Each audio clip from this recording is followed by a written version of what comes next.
Caros ouvintes, hoje eu conto uma história que divide opiniões.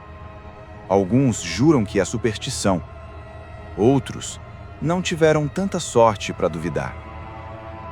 Eu venho de uma cidade pequena no interior do Ceará, daquelas em que todo mundo sabe quando você nasceu, quando ficou doente, quando chorou, quando sorriu, daquelas em que os mortos parecem permanecer por perto, perto demais.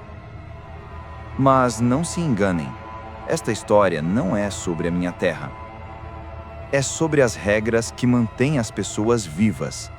Sim, regras. 3 regras simples, mas antigas como o primeiro morto que se recusou a ir embora. Lá onde cresci, acreditamos que existe uma brecha entre o nosso mundo e o deles.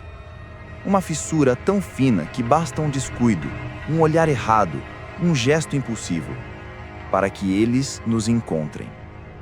E por isso, aprendemos as regras desde cedo. Regra 1. Se você vir algo passando rápido demais, tão rápido que só percebe pelo canto do olho, ignore. Se olhar diretamente, você permite que aquilo perceba que foi visto. Regra 2. Se todo o seu corpo arrepiar sem motivo, braços, pernas, nuca, como se o ar tivesse ficado pesado, ignore. Eles tocam primeiro a pele, antes de tocar a alma. Regra 3. Se alguma coisa chamar seu nome, nunca responda antes de ver quem chamou. E se não houver ninguém, ignore, ou será tarde demais. E existe um último aviso, o mais importante. Se você responder, seja lá o que for, cria uma ponte. E eles atravessam, eles grudam, eles existem através de você. Os velhos diziam que os espíritos perdidos não querem paz, querem carne, querem voz, querem caminho, querem terminar o que deixaram para trás. E quase sempre o que deixaram para trás é podre. Eu segui essas regras a vida inteira, até que cresci e fui para a capital trabalhar. Meus dias se encheram de ônibus, buzinas, prédios altos, prazos apertados. A correria me fez esquecer. E as coisas que esquecemos são as que mais fazem falta quando a noite chega. Tudo começou numa manhã comum. Eu estava no carro, parada no semáforo. No rádio, uma propaganda irritante. Pessoas atravessando a rua apressadas. Nada de estranho. Até que, de repente, pelo canto do olho, no lado direito, algo passou. Rápido demais, como uma mancha viva de escuridão. Um borrão humano, mas não humano. E eu olhei direto.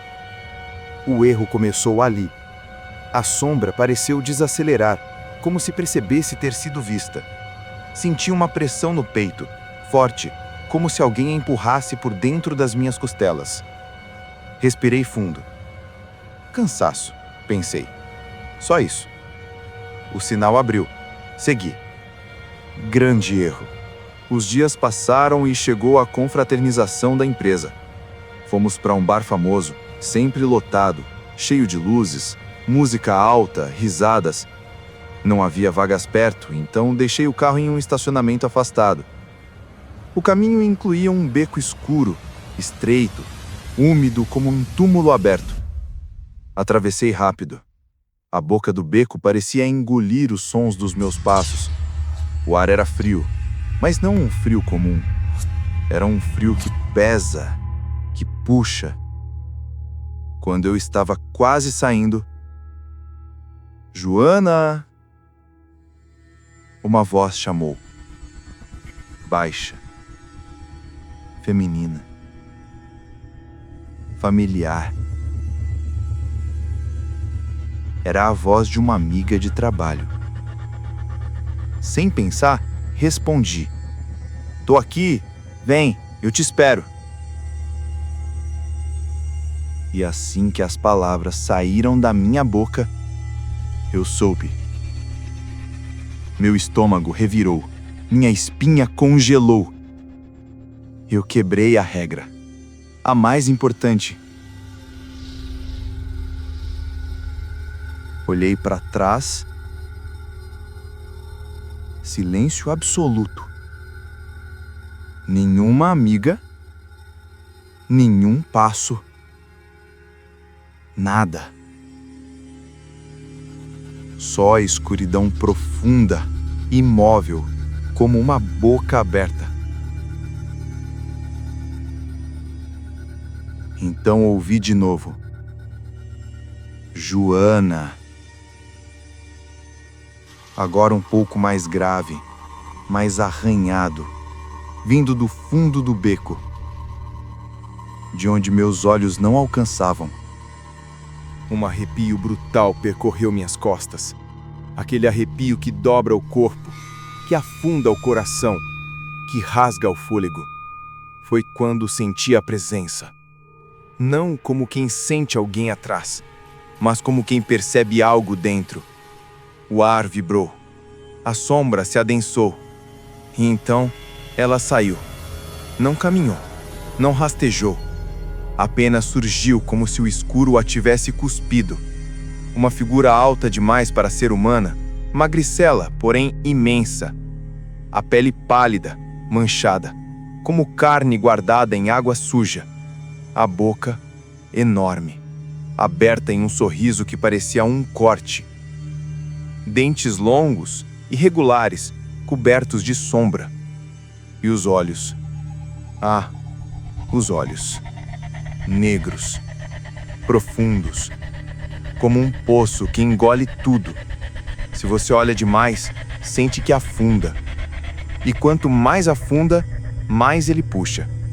A figura se curvou sobre mim, e eu não conseguia mover um músculo. Então, com a voz da minha amiga, distorcida, arranhada, ela disse: "Agora você me vê, porque eu te vejo." Aquelas palavras não foram apenas ouvidas, foram sentidas dentro dos ossos. Meu corpo fraquejou, a visão escureceu, a boca encheu de um gosto metálico, de ferrugem. E eu desmaiei.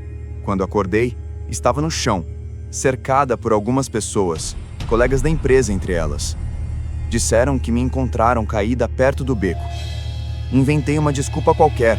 Pressão baixa, falta de alimentação, qualquer coisa que não envolvesse monstros. Fui ao bar, mas não aproveitei nada. A criatura não saía da minha mente. Eu sentia seus olhos ainda dentro de mim, procurando um espaço para entrar. Foi aí que entendi. Eu tinha sido vista, e eu respondi. Agora, havia uma ligação. E a ligação não se desfaz. A única coisa que eu poderia fazer era ignorar. Ignorar cada sussurro, cada chamado, cada sombra. Mas ignorar não é fácil quando algo aprende seu nome, sua voz, seu cheiro, seus pensamentos. As noites ficaram piores. Passos no corredor, sussurros dentro do guarda-roupa, a TV ligando sozinha, sempre no volume mínimo, como se algo quisesse me ouvir respirando. O espelho embaçando mesmo com o banheiro frio. E às vezes, um rastro, como dedos longos deslizando pelo vidro. Um dia, chegando em casa, a porta estava entreaberta. Eu nunca deixo a porta aberta. Nunca. O corredor escuro parecia me chamar. Respirei fundo. Não respondi. Fechei a porta. Tranquei. Ignorei. Apesar do tremor nas mãos. Mas ela não desistiu. Naquela madrugada, acordei com um peso no peito. Mal conseguia respirar. O quarto estava completamente silencioso. Um silêncio denso, como se o mundo tivesse prendido a respiração. Então ouvi. Bem perto do meu ouvido. Uma respiração longa, molhada, fria. E uma voz, a minha voz, exatamente igual. Eu te vejo. Agora você vê? Meu corpo congelou. O suor escorria pelas minhas costas. Eu sabia que não podia responder, nem olhar diretamente. Reuni forças e virei o rosto devagar. Pelo canto do olho, eu vi. Ela estava sobre mim, o rosto enorme, quebrado, olhos negros vibrando, a boca se abrindo devagar, como se tentasse se encaixar no meu rosto, como se quisesse experimentar como seria ser eu. Apertei os olhos e fingi dormir. Foi tudo o que consegui fazer. Aos poucos, a respiração sumiu. O peso diminuiu. A presença se recolheu. Talvez para o armário. Talvez para o canto do quarto. Talvez para dentro das paredes. Eu não sei. Mas sei que ela não foi embora. Desde aquela noite, vivo fingindo não perceber. Ignoro as vozes, os passos, a sombra que passa pelo canto da visão, o espelho refletindo algo atrás de mim. Quando alguém me chama na rua, sempre confiram antes. Sempre. Mas às vezes, mesmo vendo a pessoa, a voz não parece tão certa. E ultimamente, tenho escutado meu nome com mais frequência, em lugares onde ninguém me conhece. Às vezes com minha própria voz. Às vezes com a voz da minha mãe. Ou de colegas que estão a quilômetros de distância. A ligação não foi quebrada. Eu apenas finjo que não vejo. Finjo que não ouço. Finjo que não sinto arrepio gelado subindo pela espinha quando estou sozinha. Mas finjo. Até quando?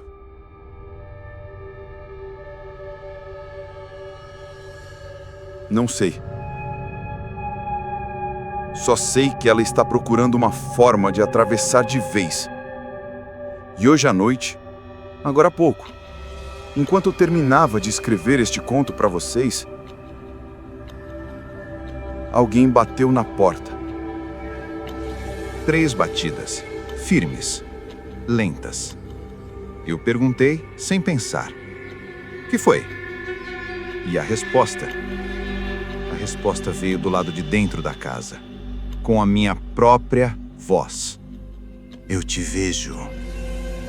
E agora eu preciso desligar. Tem alguém andando no corredor, alguém que não devia estar aqui. Se eu responder, ela entra de vez.